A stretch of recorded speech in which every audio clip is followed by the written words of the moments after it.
কাজ করছি এখনো। এই হচ্ছে আমার টেবিলের অবস্থা। সবে এইগুলো কাস্টমারের ব্লাউজ, সবে এই একটা হয়েছে, এটা দুখানা, তিনটে,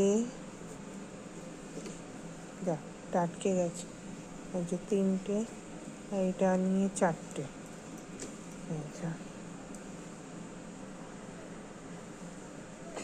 চারটে এখনো। এইটা একটা, পাঁচটা। এই এটাও খুব সুন্দর কাপড়টা, পাঁচটা, মানে একই রকমই বানিয়েছে, শুধু এই গলাগুলো আলাদা, যেমন গোল চৌকো এরকম।